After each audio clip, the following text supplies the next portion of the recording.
Vada Fly gon' recap this and say Gotti caught a 30 on the dime, bro. So all y'all wanna know what happened, I'm gonna tell you what happened. He got smoked. That was crazy out the game. Sometime SP to nobody that knows body. Hit his area with 51. Different addict.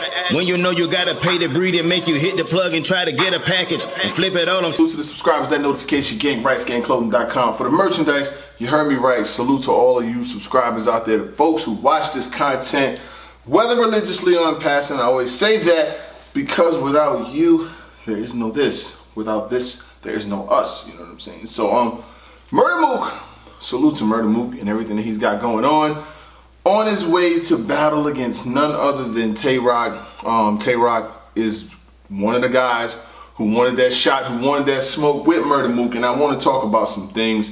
This is like, I think it might be my first time this week. You know, we've been working, jumping back in front of this camera like this. You know, I did a couple car joints, but he had an interview with Rapmatic TV. I peeped it today. Somebody sent me the link. It was like, yo, Murda Mook is talking Pinot Grigio in this joint. He's real spicy. And he said some things that were, I won't say alarming, but were interesting.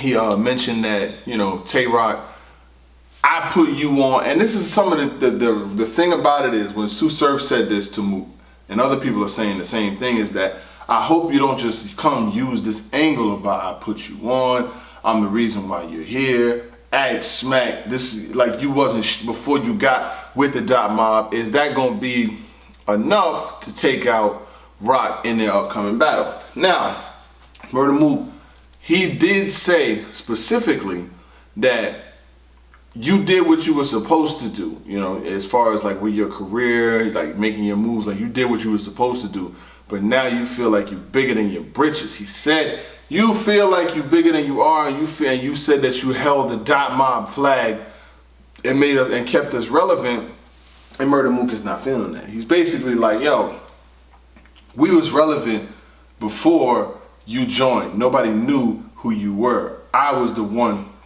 that helped push your brand and get you to where you was going. And now these two are facing each other.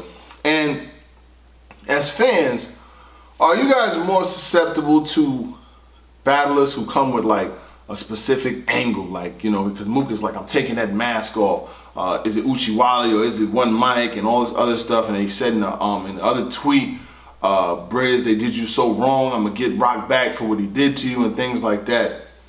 Are y'all like angle-based fans?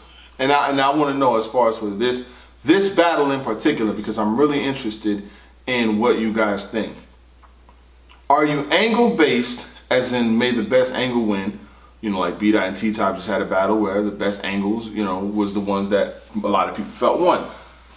Or are you more exciting, like you want electric shit, like Rum Nitty? Rum Nitty rarely angles, but he's, you know, he's got punches and lines after lines after line.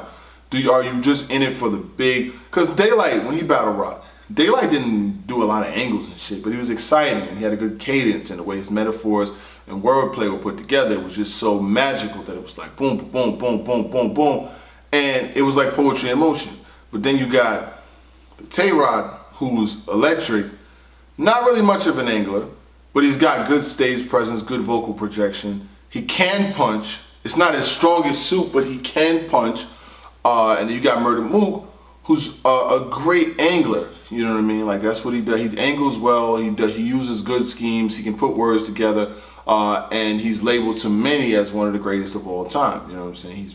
To me, I feel like I don't name the best three ever to do this without mentioning Murda Mook. And the reason why, I put more respect and more weight on what Murda Mook's done as far as his name and as far as his catalog, because he was one of the first people that I saw when I started really becoming a fan of battle rap back in the early 2000s. He was the one. He was the polarizing figure on the DVDs. He was the one that I seen versus Midwest. No, I mean, he was the one that I seen versus Jay Mills. He's the one that I seen versus Loaded Lux in the clothing store. He's the one, like he was the one that was out there. Rex came soon after or around the same time, but Murda Mook was that guy. Like he was taking the shots at Cassidy and all of that. So when you change it to a whole generation later and he still has relevance in this sport, he still has a lot of relevance, he still carries himself at a very high regard.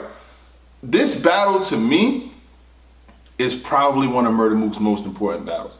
I know he battled Loaded Lux twice. I know he battled Verb, but I feel like this one, from a historical perspective and from the perspective of what it does to the pendulum of the game, as far as like where Roc goes, as far as his legacy and things like that, and just the shit talking in general. Like, can you imagine,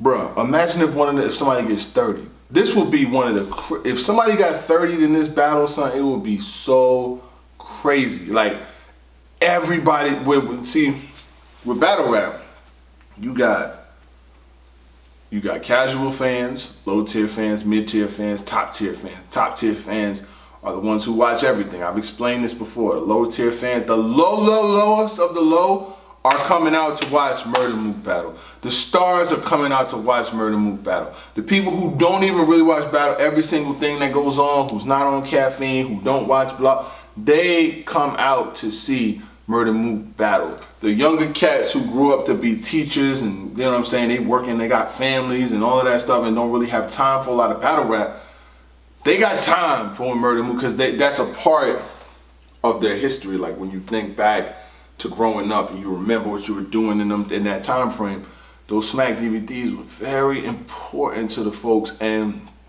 I just don't want the battle to be 3 rounds about I put you on. You know what I'm saying? I put you on, I'm the reason that you're here, and you know, you snaked us and things like that. Because I'm not gonna lie, Mobb would probably be doing bigger and better if Tay Roc was still with them. I mean, and if K-Shine was still with them too, because those are 2 of some of the biggest MCs in the game, but they both went to do their own separate things now, and they're both 2 of the biggest MCs in the game. So that's 2 losses of MCs that Mobb took, and now they're left with, you know, whoever else is around now. And it's not really, it's not a prime entity no more. You know what I'm saying? Like, let's just be honest, man. Mobb, the crew stock is nowhere near where it was. But a win for Murda Mook over Tay Roc would automatically add supreme relevance to what Murda Mook has got going on as far as his, because he can, the shit that he's gonna talk after, if he clearly beats him, the shit that he's gonna talk. He battled Verb, I mean, a lot of the people felt like Verb won. I'm not saying he, you know what I'm saying, but he still talked like he won. So if he gets a clear win on a Tay Roc, boy. And he said something about the promotion. He said basically, when it comes to promotion, that if Kevin Hart gets paid to do a movie, he don't have to promote it. He was basically saying, like, he don't have to promote it. That's a whole nother fee. Like, the promotion is something, and I get it, you know what I'm saying? When you're dealing with huge multi-million-dollar corp, well, shit, Caffeine is a huge multi-million-dollar corporation. So but his standing point was, you know, that's a whole different fee in this business. Like, he's not gonna make a movie that Kevin Hart got that posted on his Instagram every day or try to get people to watch the shit. Like, he don't have to do that. And if he chooses to, he does. But interviews on Rapmatic TV, you can watch that and let me know, you know what I'm saying, what y'all think is, are you gonna really, is that enough?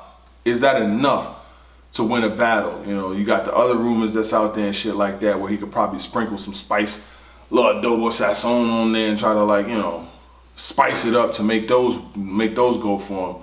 But he was talking heavy. He definitely was talking heavy, and it took my interest because he's really standing on the fact that he put him on, or that, you know, ask your Uncle Smack, you wasn't nobody before, you know, we knew of who you was, and we was kind of like ushered you into the game, and nobody was really rocking with you like that. Now that you done got yourself, you done got some pants that fit. You done got some pants that fit. Now you want to try to act like, you know, we wasn't really like that. Yeah, we wasn't rocking with you. You know what I'm saying? So it's a very interesting subject, and I think that you know, Murda Mook is talking.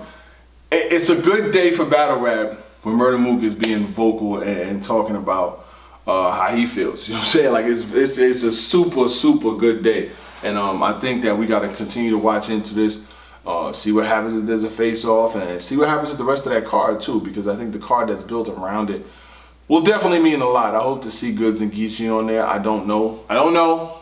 No battles off that card yet. That card, normally the battles on cards just start leaking out. Like, you hear from different sources and different avenues about battles on a card.